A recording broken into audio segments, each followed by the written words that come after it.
My name is Emma. That means I am doing my presentation on the hippocampus. Specifically, what drew me to the hippocampus is the fact that hippocampus is related to memory. I work in occupational therapy, and I deal with patients with dementia, specifically Alzheimer's, on a daily basis. So I'm really interested in parts of the brain that are associated with memory, what happens if we damage them, and the part of the brain associated with creating and retaining memories. The hippocampus is located in the temporal lobe of the cerebral cortex. We have two hippocampi, one in each hemisphere of our brain. It is part of the limbic system, the set of structures in our brain that control emotion and memory.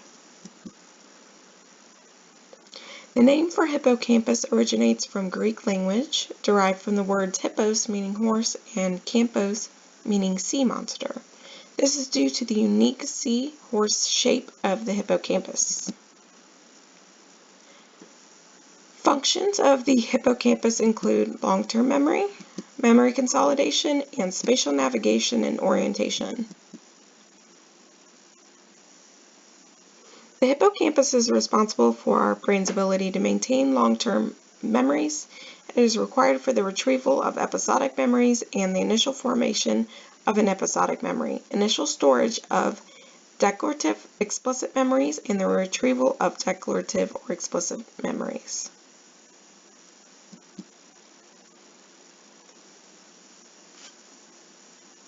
Consolidation is the process in which we stabilize a memory, or a process by which one's short-term memories become more firmly established as long-term memories, which is thought to happen in the hippocampus. There are two types of memory consolidation. Synaptic consolidation occurs within the first few hours after learning, and system consolidation, memories become independent of the hippocampus over a period of weeks to years. Another function of the hippocampus includes spatial memory, which is geographical knowledge, spatial scenes, recognition of landmarks, or orientation. This includes finding our way when we're walking or driving, or looking at a map. How could we damage our hippocampus? We can damage it by hypoxia or low oxygen to the brain, old age, head injuries, encephalitis, epileptic seizures, or Alzheimer's disease. What are the effects of hippocampal damage? Anterograde amnesia, impaired ability to locate pathways for following direction. It has also been linked to conditions such as schizophrenia and post-traumatic stress disorder, and reduced hippocampal volume, which is linked to increased stress. So, the damage of hippocampal regions in our brain can actually reduce the hippocampal volume even further. The most famous person related to the studies in the hippocampus is patient H.M. or Henry Molaison. Molaison, who was known simply as patient H.M. until his death in 2008, to protect his identity while he was alive, underwent surgery to treat severe epilepsy in his late 20s.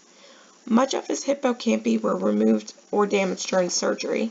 The surgery was successful in controlling Molaison's seizures, but he suffered from severe anterograde amnesia afterwards, meaning he was unable to form new memories.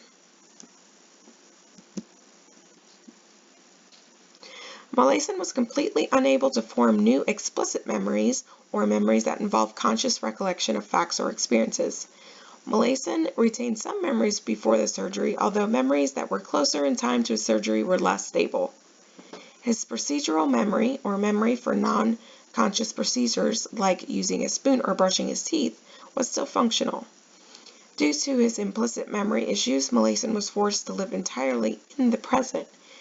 Molaison lived every day as if it were new.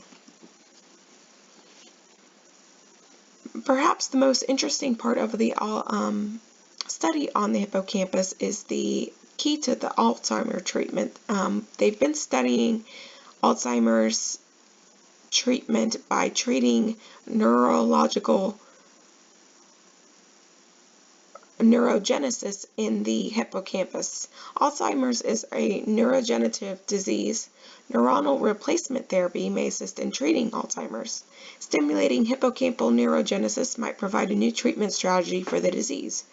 Findings suggest that neurogenesis is increased in the hippocampus, which may give rise to cells that replace neurons lost in the disease.